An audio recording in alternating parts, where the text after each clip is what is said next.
नमस्कार दोस्तों, मधुर कथाएं चैनल पर एक बार फिर से आपका हार्दिक अभिनंदन है। तो आज की मेरी कहानी का शीर्षक है चंद्रहार। तो चलिए शुरू करते हैं आज की अपनी ये कहानी। सुबह के 11 बज रहे थे। अनीता अपने कमरे की साफ सफाई कर रही थी और सारे सामान को निकालकर फिर से व्यवस्थित ढंग से रख रही थी। तभी उसकी सास कलावती जी आकर बोली, बहू सुबह से एक ही काम में लगी हो, छोड़ क्यों नहीं देती हो? शाम होते होते थक जाओगी, फिर कहोगी कि मम्मी जी अब रात का खाना मुझसे नहीं बन पाएगा। ठंडे का मौसम आ गया है, मैं भी यह सब काम नहीं करूँगी, पहले ही कह देती हूँ। अनीता मुस्कुराते हुए बोली, मम्मी जी आप बिल्कुल चिंता मत कीजिए, मैंने रात के लिए भी एक सब्जी ज़्यादा बना कर रख दी है।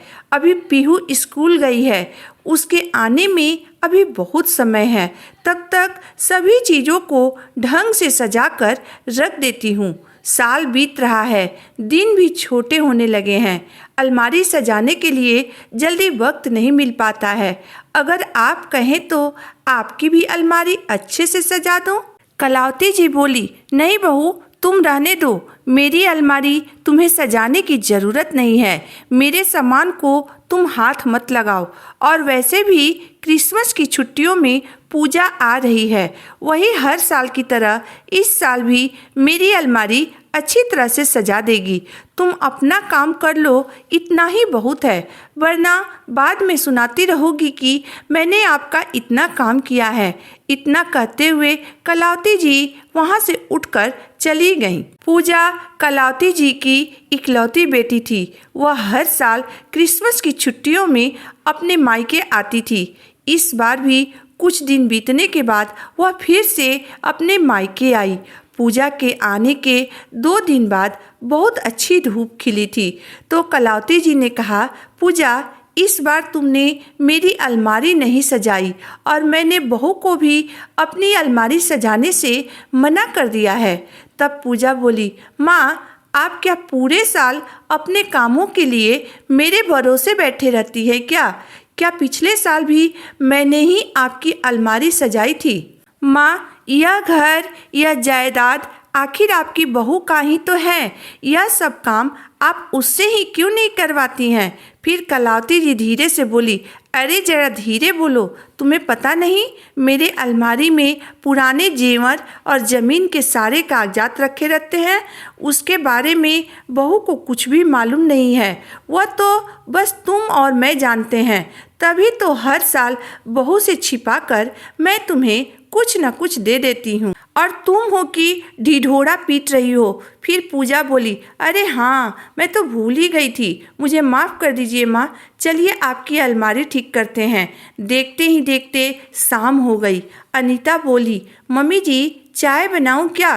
कलावती जी बोली, बहू मुझे थोड़ी ठंड लग रही है, मैं अपने कमरे में जा रही हूँ, वहाँ पूजा मेरी अलमारी को भी ठीक कर देगी तथा सारे सामान जगह पर रख देगी, इसलिए तुम अभी मेरे कमरे में मत आना, वहाँ सारा सामान बिखरा रहेगा। तुम थोड़ा आराम क्यों नहीं कर लेती हो? फिर रात की खाने की तैयारी भी तो करनी है। इतना कहते हुए कलावती जी अपनी बेटी पूजा के साथ अपने कमरे में चली गई। ऐसा नहीं था कि अनीता इन बातों को नहीं समझती थी, पर उसके पति आदित्य हमेशा उससे कहते थे कि जब तक माँ खुद तुम्हें तुम्हारा अधिकार नहीं दे देती, तुम कभी ज़बरदस्ती मत करना। एक न एक दिन उन्हें बेटी और बहू में अंतर पता चल ही जाएगा। करीब आधे घंटे बाद लैंडलाइन पर अनीता की बुआ सास का फ़ोन आया, क्योंकि उन्हें मोबाइल पर आवाज़ सुनाई नहीं देता था। अनीता ने दरवाजे के बाहर से ही कहा, मम्मी जी बुआ जी का फ़ोन है, वह आपको बुला रही हैं।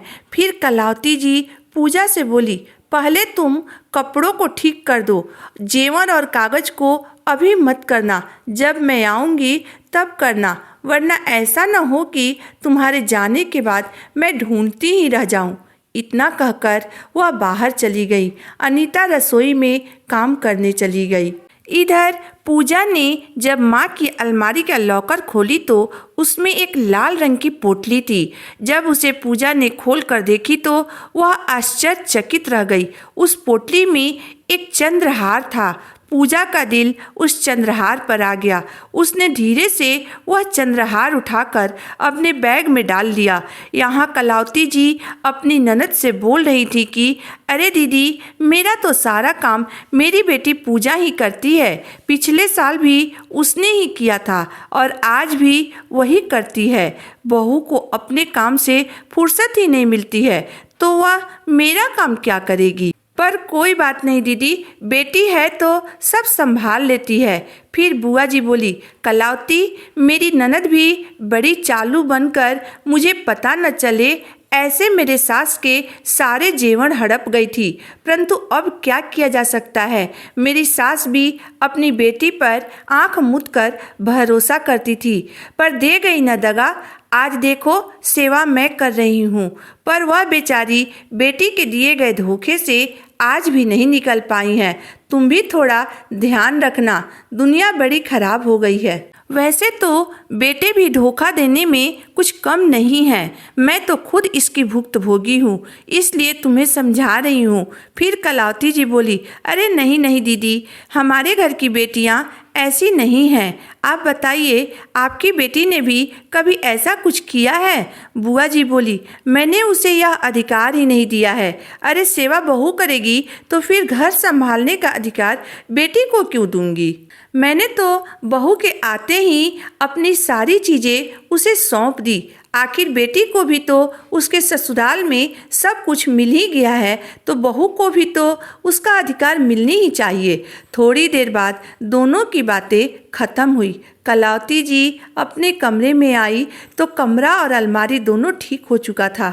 कलावती जी ने अपनी बेटी की पीठ थपथपाई और बोली, शाबाश बेटा, हर साल तुम आती हो और मेरे चीज़ों को अच्छे से सजा कर रख देती हो।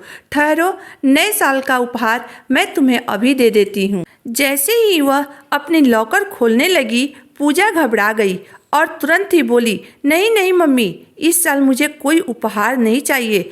बस जाते हुए साल में आप मुझे ढेर सारा आशीर्वाद दे दीजिए, ताकि अगले साल आपके दामाद को खूब तरक्की मिले और हम अपने अलग बंगले में शिफ्ट हो जाएं।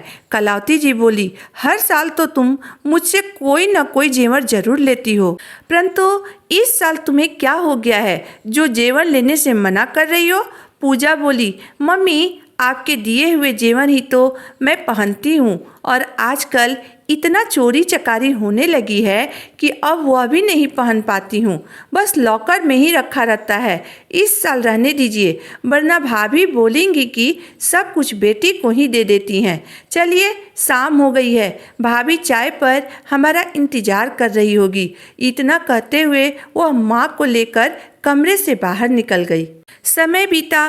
कुछ दिन बाद नया साल भी आ गया और पूजा अपने घर जाने की तैयारी करने लगी।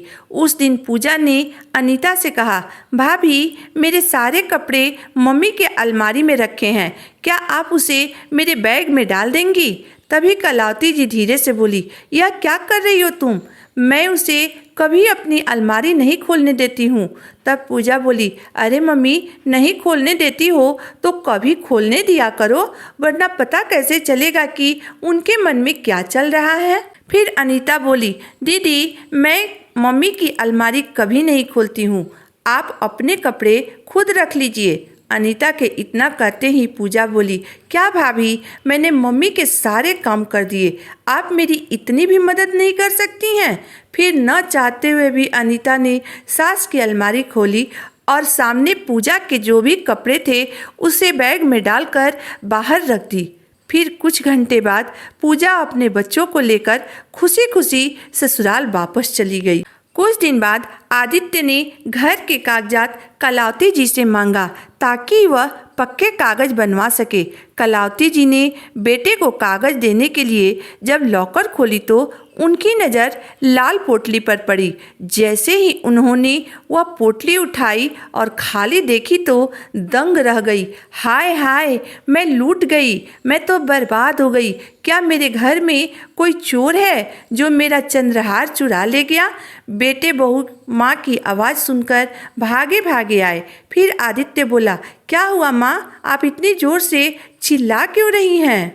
कलावती जी चिल्लाते हुए बोली, बहू अभी 2 दिन पहले तुमने ही मेरी अलमारी खोली थी ना पूजा के कपड़े रखने के लिए। क्या तुमने मेरा चंद्रहार लिया है? अनीता बोली, मम्मी जी यह कैसी बात कर रही हैं आप? मैंने तो बस अलमारी खोली थी, लॉकर को तो मैंने हाथ भी नहीं लगाया था।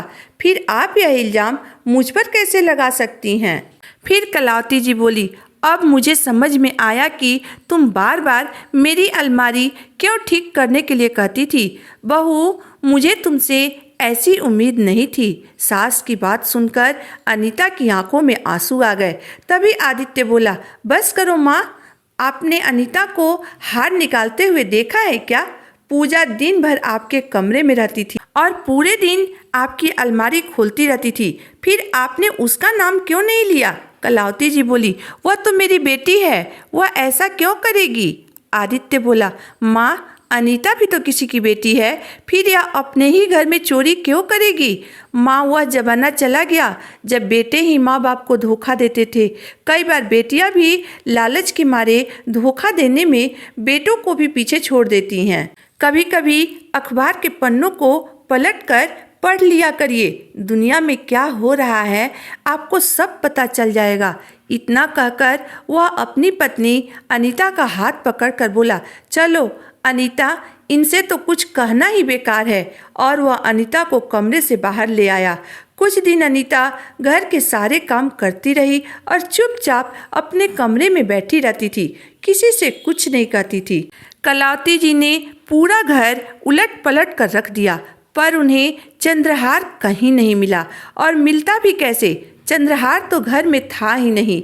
कुछ दिन बाद अक्षय तृतीया के मौके पर उनके पुराने सोनार, जिसके पास उनके सभी सगे संबंधी अपने जेवर खरीदने और बेचने जाते थे, उसने कलावती जी को फ़ोन किया। कलावती जी ने फ़ोन को स्पीकर पर रखा था। वह बोला, कलावती बहन, आप इतने ठोस और पुराने गहनों को क्यों बेचना चाहती हैं? अब तो यही डिजाइन फिर से बाजार में चल रहे हैं। अरे बेटी को अगर पसंद नहीं था तो बहू को दे देती, बेचने की क्या ज़रूरत थी? आदित्य और अनीता भी वहीं बैठे थे। फिर कलावती जी बोली, आप किस जेवर की बात कर रहे हैं भाई साहब? सुनार बोला, आपकी बेटी कुछ दिन पहले मेरे दुकान में एक चंद्रहार देकर गई है और बोली है कि आपने यह हार उसे दिया है, पर उसे यह हार पसंद नहीं है तो वह उसे तोड़वा कर दूसरा हार बनवाना चाहती है। आपसे हमारा बहुत पुराना संबंध है, इसलिए मैंने सोचा कि एक बार फिर से आपसे पूछ लेता हूँ।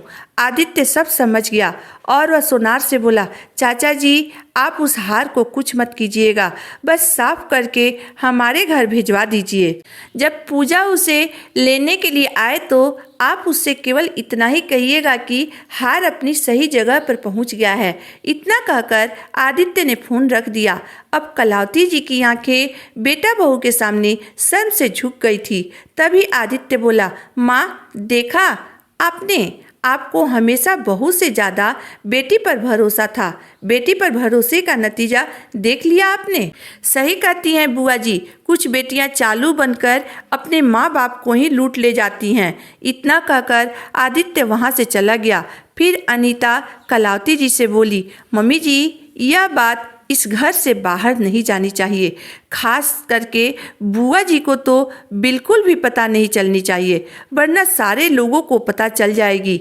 आखिर इज्जत तो हमारे घर की ही जाएगी ना।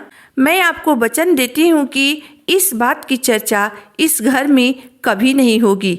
इतना कहकर अनीता भी चली गई। कुछ दिन बाद पूजा सोनार की दुकान गई तो उसे सब समझ में आ गया। फिर उसने माँ को फ़ोन किया और उनसे माफ़ी मांगते हुए बोली, मम्मी आप तो हर बार मुझे कुछ ना कुछ देती ही थी, पर इस बार मैंने अपने मन से ले लिया। कलावती जी बोली, तुमने बेटा बहू के सामने मुझे मुंह दिखाने लायक नहीं छोड़ा है। किस चीज़ की कमी थी तुम्हें जो तुमने अपने मायके में ही चोरी की? आज के बाद मैं तुम्हारा मुंह नहीं देखना चाहती हूँ। मैं यही समझ लूँगी कि बेटी को हमेशा के लिए विदा करके बहू ले आई हूँ मैं। उस दिन के बाद कलावती जी ने अपनी बेटी पूजा को दोबारा मायके में कदम नहीं रखने दिया।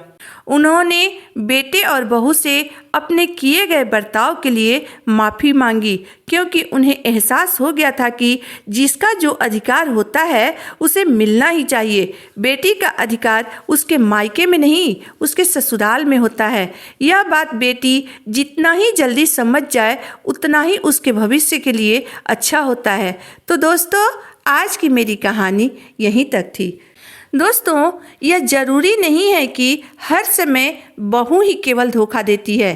कभी कभी अपनी खुद की बेटियां भी इतनी बड़ी धोखा दे देती हैं कि माँ बाप खुद से भी नज़र नहीं मिला पाते हैं, वह बहू की नज़रों में भी बुरे बन जाते हैं। इसमें आपकी राय क्या है, आप मुझे ज़रूर बताइएगा। अगर आपको मेरी कहानी अंत तक पढ़ने और सुनने के बाद पसंद आई हो तो मेरे वीडियो को लाइक कर दीजिएगा, चैनल को सब्सक्राइब कर दीजिएगा। तो फिर मिलते हैं एक नई वीडियो, एक नई कहानी के साथ। तब तक के लिए धन्यवाद।